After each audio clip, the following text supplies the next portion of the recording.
Now, it's the category of what attracts your attention. Now, Jung was very interested in this.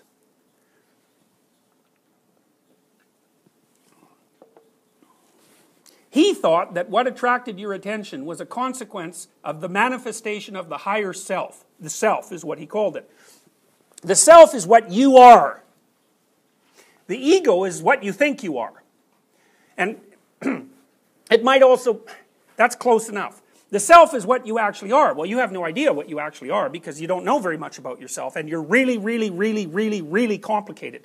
And there's lots of things going on that you have no idea about, and the world is a really strange place.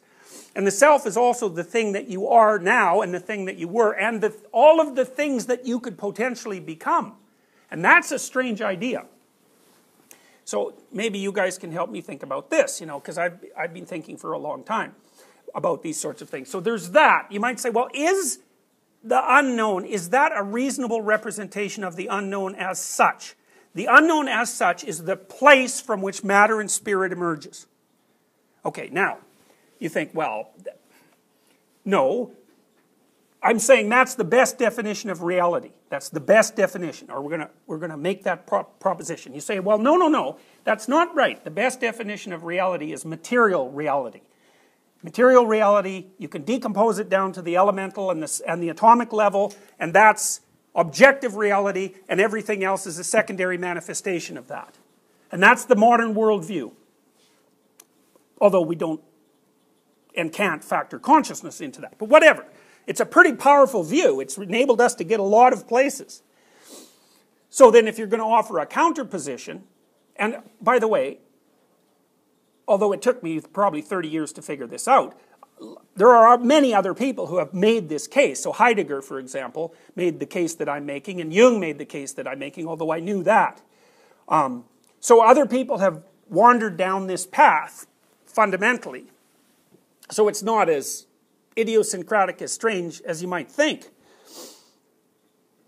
What do you see, what is it that you are facing when you face the future? Now there's a variety of ways of thinking about that, but let's think about how you act and how you think when you think about confronting the future. I would say, well, you see the future as a field of possibilities, right? You do, that's what you do. You see the future as a field of possibilities. And you use your faculty of imagination to map potential routes through that sea of potentiality. Because you imagine that you could be A, or you could be B, you could be a plumber, you could be a lawyer, you could be a supermodel, you could be a nerd. Like there's all of these possibilities that lie open to you. And some of them are more at hand than others. In that you could get from here to there very rapidly. So for example, if you wanted to go get a drink of water in the next 10 seconds, you could probably make that reality manifest itself. But if you wanted to be a billionaire, then it's going to take a fair bit of maneuvering to make that reality manifest itself. So some are there and some are far. But you act as if what you're up against is possibility. And then what you also act out is that you're the thing that can transform itself in response to the transformations of that possibility. And everyone believes that, even though they don't notice it. And so your parents say, live up to your potential. What in the world is that? Your potential. Now, it's weird. It seems to me it's weird. Like, it's hard to measure. I mean, if I gave you guys an IQ test, that would be some clunky way of measuring part of your potential. But it's not even easy for us to measure potential. And then you think, well, what is the stuff that we call potential? Is it... It's not the way things are, it's the way they could be. And it seems to be that they could be a whole bunch of ways, not just one. And so, what seems to happen is that this field of potential collapses into a single actuality as we interact with it. Now, I should also point out that there are models propagated mostly by John Wheeler and his school.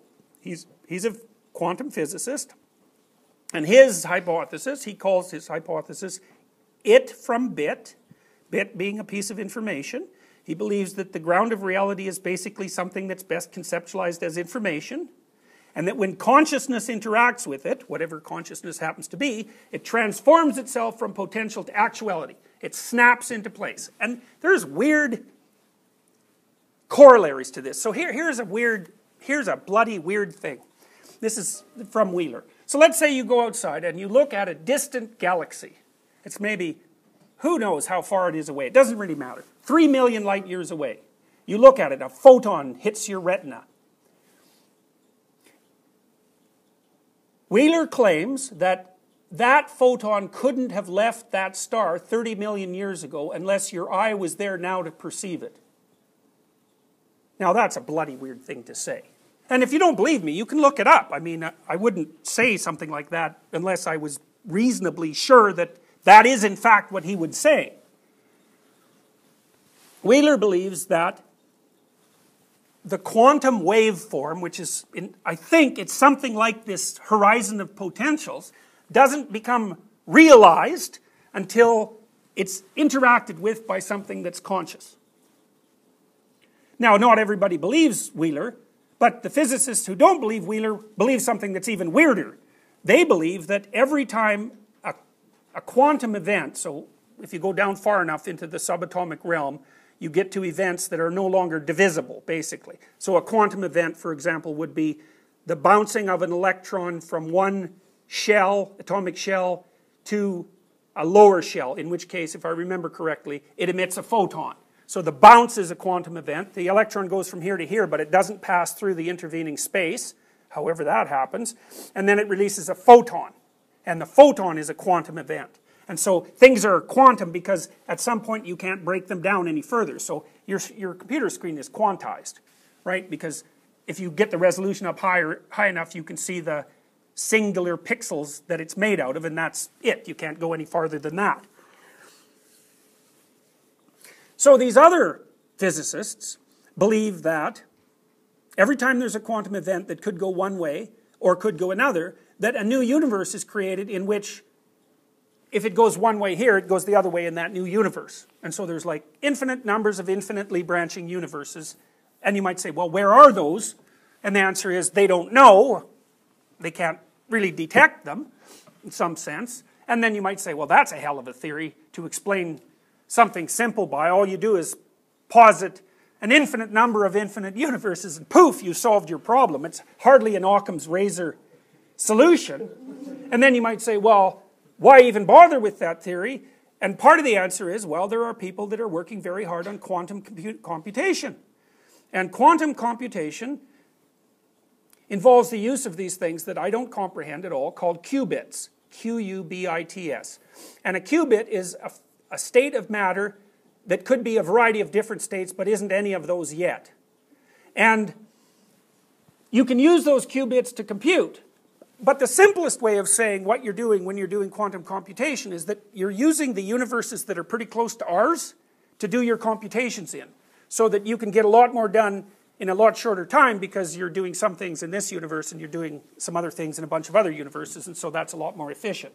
And you might think, well, sure, but quantum computation does work. Now, there's even a company that has manufactured what they claim is a quantum computer, although you can do quantum computations at very local levels. That's been demonstrated. No one doubts it. It's published in journals like Science and Nature. This actually happens. There's a company that claims that they've produced a commercial quantum computer, and people aren't sure if that's true or not, for reasons I don't understand, but the computer is capable of doing certain kinds of calculations much faster than a normal computer can. So, that's all pretty damn weird. That's for sure.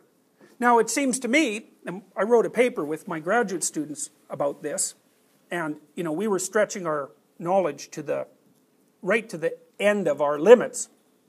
We were trying to unite the theory of anxiety with thermodynamics, basically.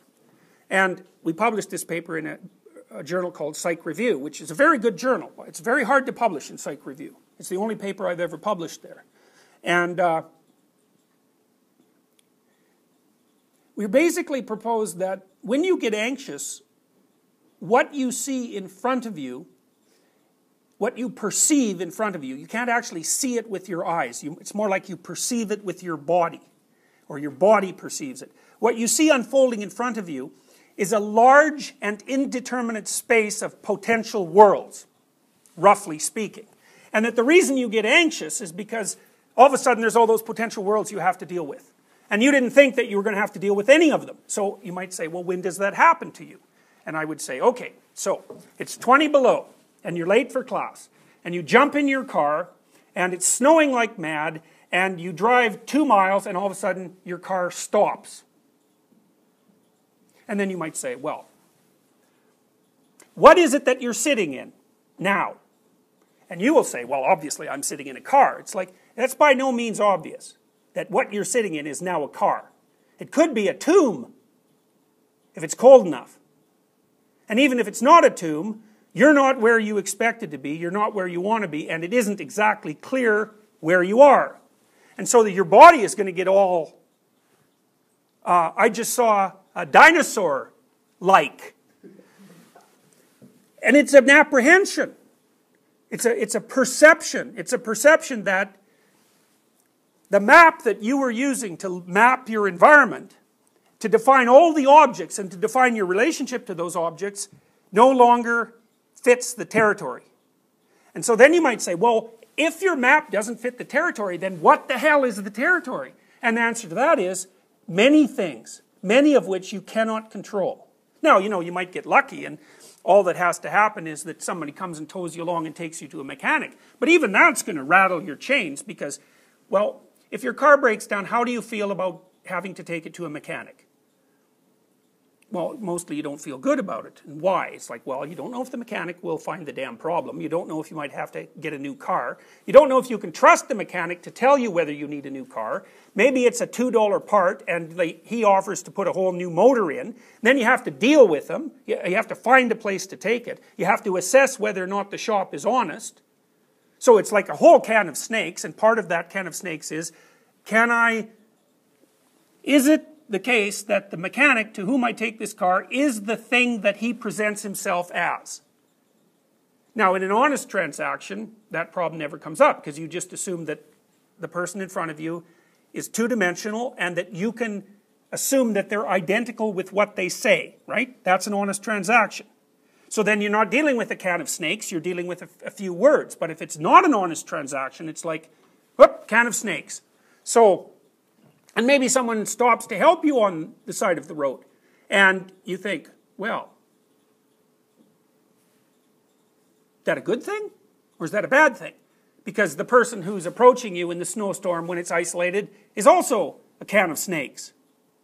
And then there's the other snakes that come out, like, well, you aren't going to get to class, and so maybe you have an exam, and so then there's the whole, well, what happens if I miss this exam, and maybe that'll, I won't do so well in this course, and then I have to go talk to the professor, and it's going to be a big mess, etc.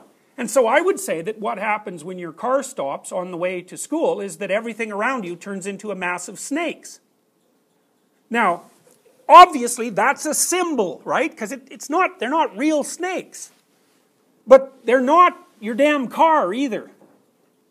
And you might, to the degree that you confuse what you're sitting in with a car, all you're going to be is irritated and upset because it's going to manifest none of the features of a car. Because a car isn't a block of metal with 4 tires on it.